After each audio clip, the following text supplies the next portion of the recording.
Hello, beautiful souls. Welcome back to my channel. And take a moment to breathe before we begin. This teaching is not just a continuation of part one, it is the part where silence becomes communication and where absence reveals itself as the loudest doorway to reunion. So, most of us divine feminines arrive here exhausted, right? We have cried, surrendered, detached, healed, collapsed, risen, and rebuilt ourselves from pieces that no one ever saw. And in this phase, it looks like nothing is happening. Yet in truth, everything is happening beneath the surface. No contact is actually not a void. It is a field. No replies are not rejection, they are recalibration. And the space between you is not dead, it's preparing for you to breathe again. So, in today's discourse, again, this is a part two for who reaches out first in twin flame union.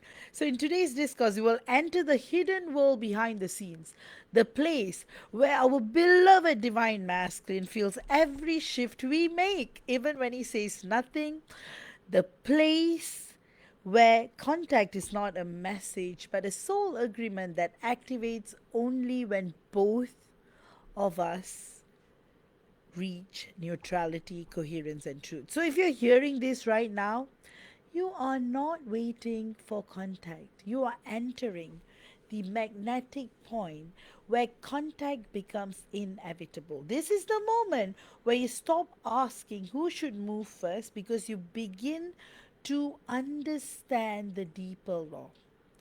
The one who is in truth,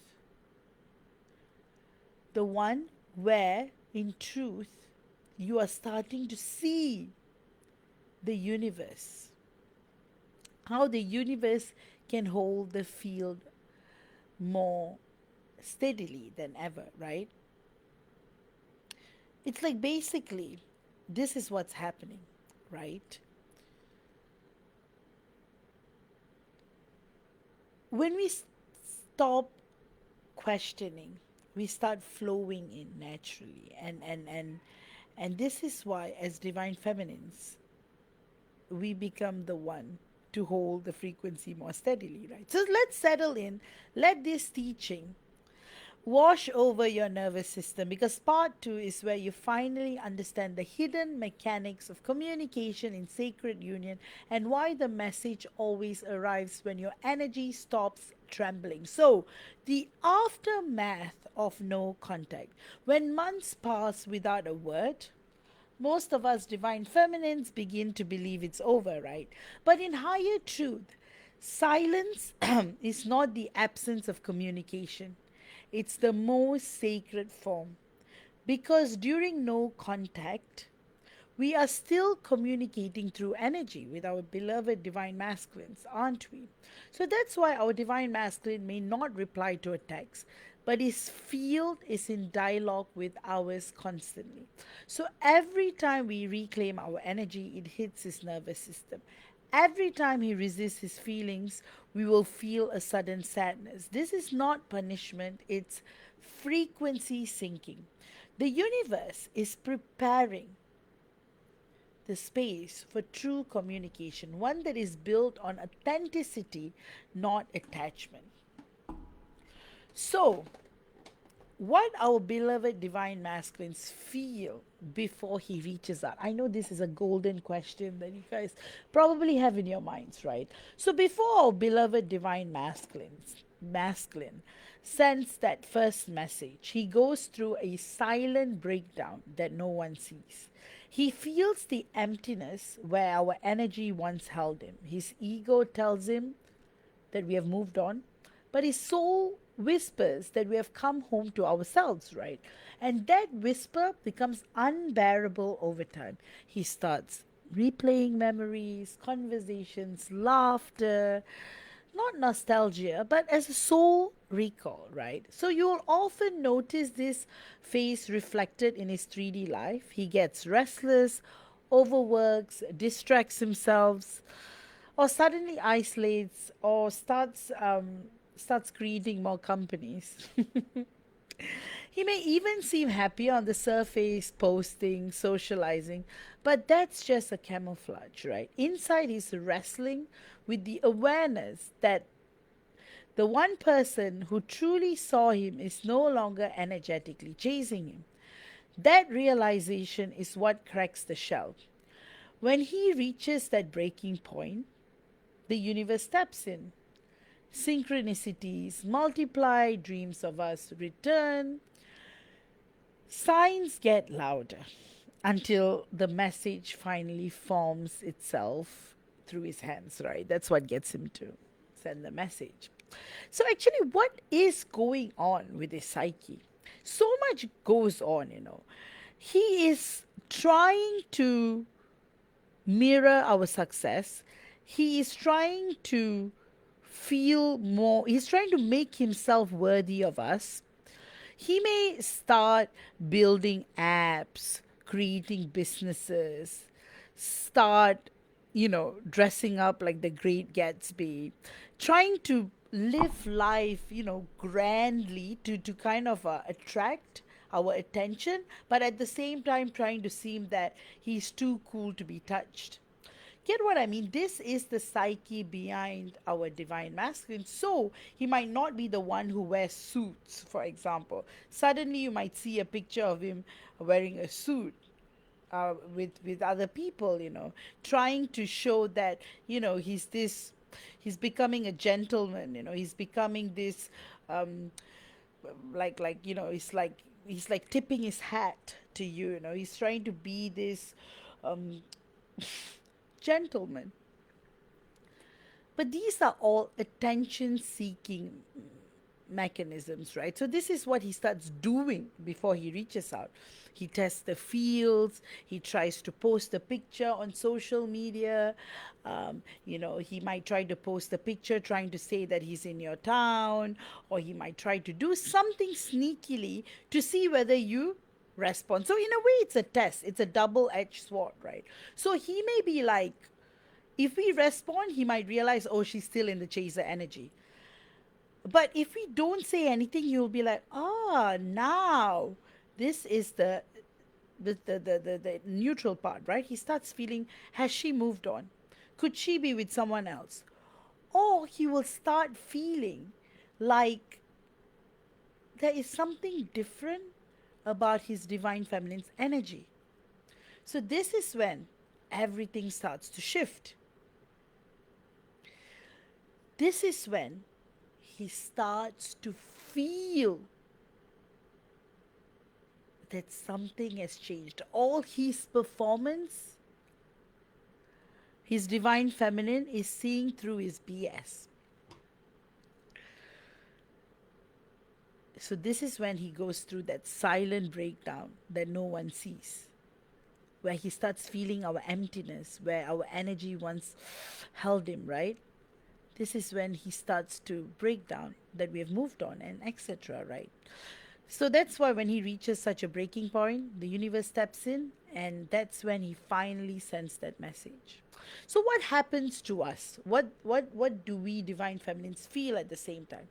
Meanwhile, we are like, often we sense this build up. We are seeing it, through social media or through avenues or through friends. He might be trying to send a message across a mutual contact. Somehow he knows the message will get to you. So he might be seeding thoughts like, oh, he's doing really well in his life, and that, oh, he's like, yes, he's like living this buzzing life where you'll only meet his friends in transits. That's how busy he is.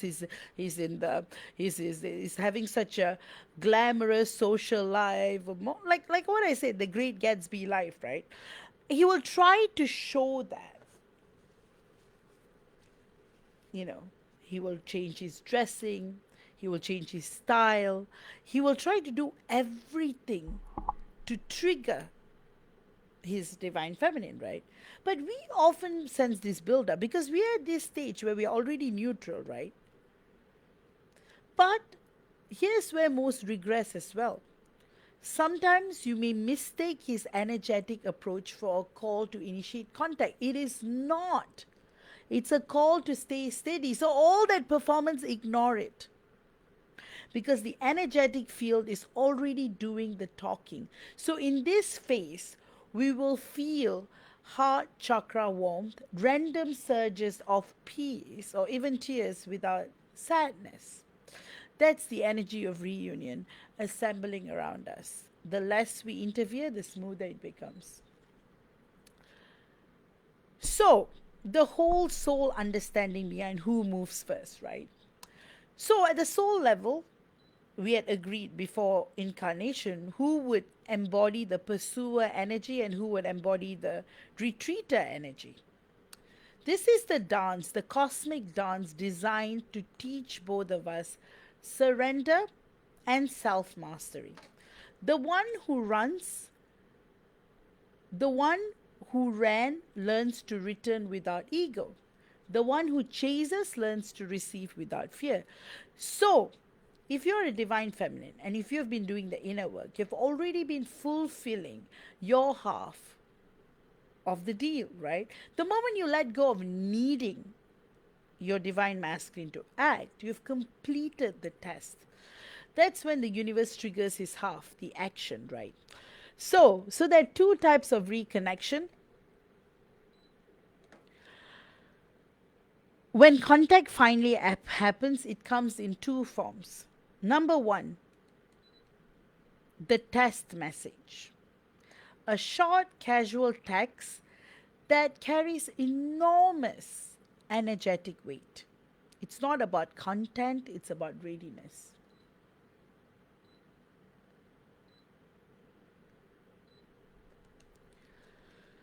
If you reply from the healed self, the field strengthens. If you reply from longing, the loop resets. See, that's why. Number two, the heart message, a deeper communication that emerges when both of you have done sufficient inner clearing. This one feels safe, grounded, and real. It leads to reconciliation, not relapse. Understanding which one of you are in the crucial state,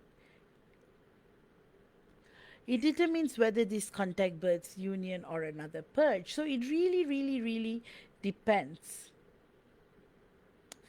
So the first message is the test message, the second message is the heart message. So understanding which stage you are in is very, very important. So, what happens if you reach out first? As divine feminines, what happens when we reach out first, right? Sometimes the universe chooses us to move first, even after everything. If that happens, don't doubt it. Our role might be the activation. But remember, the key is neutrality.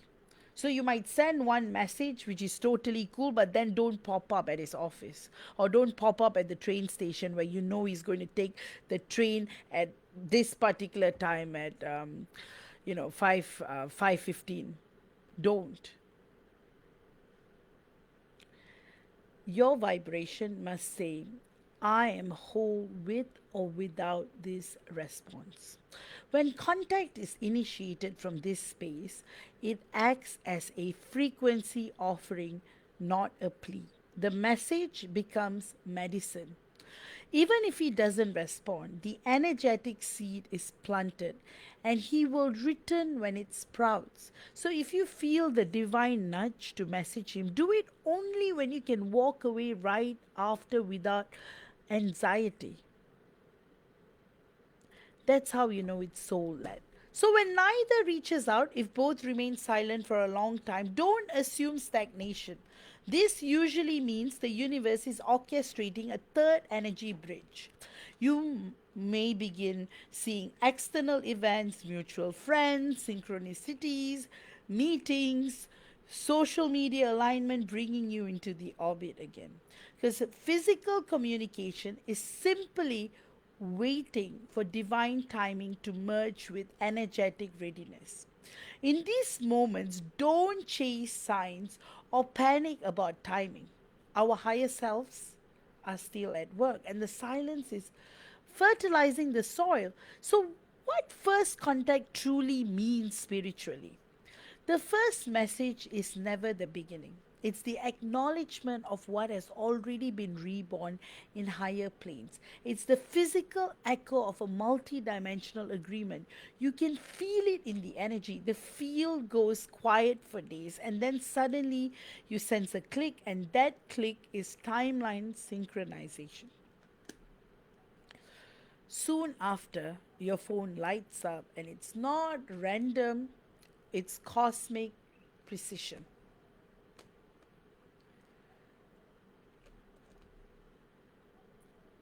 So, what is the key truth, right?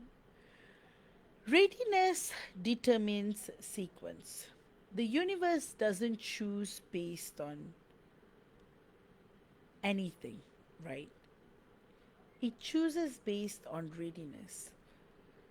Whoever is least attached becomes the instrument of divine timing. If you can hold truth without trembling, the universe will move through you. If your divine masculine can hold humility without shame, the universe will move through him. There's no winner, no loser, just coherence. So, what is the real reunion frequency?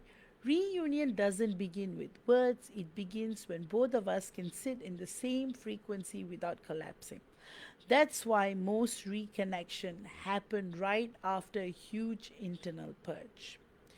The purge clears density, shame, and resistance. Once the field stabilizes, cosmic consciousness brings them face to face. In that moment, it doesn't matter who reached out first. What matters is that both are finally home in themselves. And this is the law of magnetic return, right? Energy always seeks balance.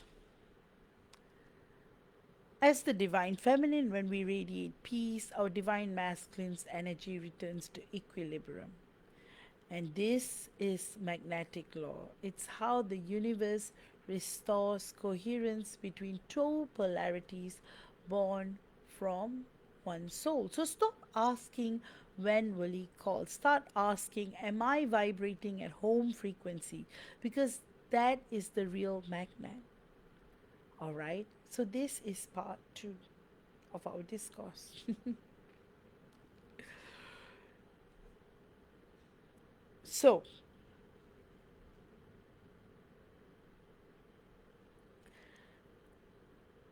I want you to take a moment and reflect because this series is going to continue. I've already planned out part three. So to the divine feminine listening right now, if you're tired of waiting, let that exhaustion transform into surrender. Because surrender is not giving up, it's returning your power to yourself. And the moment you do, our divine masculine feels it. He begins to heal through our stillness. So, if divine masculines are listening, I don't think so. Usually, you know, this channel is for divine fellow divine feminine. So, but if a divine masculine finds this video and you're listening, remember you're not weak for missing your divine feminine. You're awakening to love's truth. Reach out when you're ready to honor it, not control it. Because reunion doesn't happen when the phone rings. It happens when you and your divine counterpart remember you were never disconnected. So, if this teaching resonated, you can go deeper through my advanced healing series. I've got the third energy field expansion on my website. And guys, I also have spots for the new moon, upcoming new moon healing and activations. Again, book early so that you can get the time of your choice, the time slot of your choice. So if you want to go deeper for personal clarity on your connection, you're welcome to book your first time twin flame psychic guidance session through the links in description. And remember, whether you reach out or not, the call has already been made by your higher selves long before either of you had a phone in your hand. So with that, I am I am excited to do part three. Probably I will release it next week. All right. With that, see you all soon. Talk to you all soon and take care and bye bye. Oh, one more thing. All my sessions are conducted by me one on one via video call. So you can ask me all the questions you have during our session. All right. Take care. Love you all and bye bye.